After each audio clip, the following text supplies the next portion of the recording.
Information received. Internet connection established.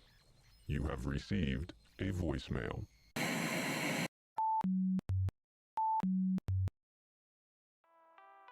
Mobile Task Force Kappa 42.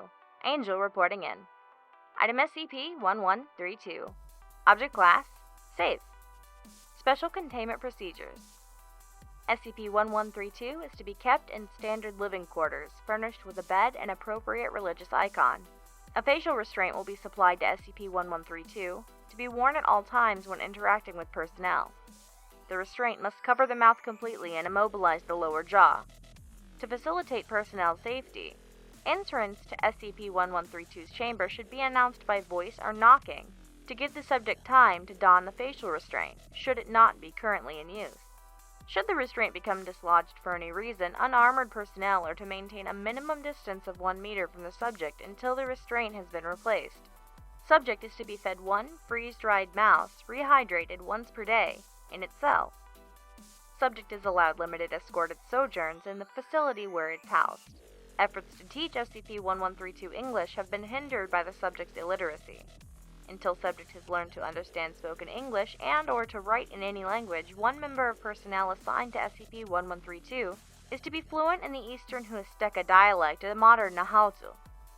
Description: SCP-1132 is a female human of indigenous Mexican ethnicity, approximately 25 years of age.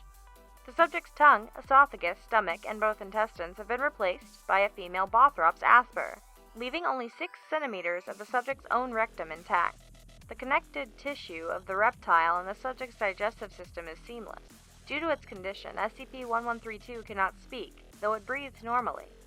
The subject lacks a uterus, though no signs of hysterectomy or other surgery is present. How the uterus was removed has not yet been determined. Approximately 0.6 to 0.7 meters of snake lie coiled where the subject's stomach should be, giving the snake the ability to lunge out of the subject's mouth. So long as the subject's mouth is closed, the snake will not force its way out. Aside from its anomalous state and length far exceeding what is typical for B. asper, the reptile is otherwise a normal member of its species, possessing a venomous bite and treating SCP-1132 as territory to be defended.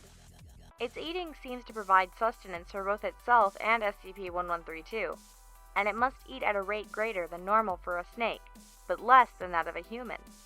On the rare occasions that SCP-1132 is bitten by the snake, the subject will fall into a coma for a period of time between 1 hour and 1 day.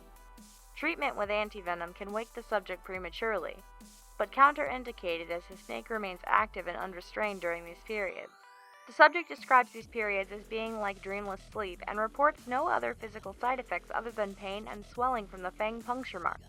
Addendum: interviews with the subject have consisted of yes or no questions, and as such, information on its origin and its condition have been difficult to gather. Upon its recovery in Hidalgo, Mexico, persons familiar with SCP-1132 stated in interviews that they believed that the subject had been punished for defiling a sacred relic said to belong to the Aztec goddess Cocachul, and had been cast out from the tribal society for transgression. Testing of fragments of the object in question revealed no anomalous properties.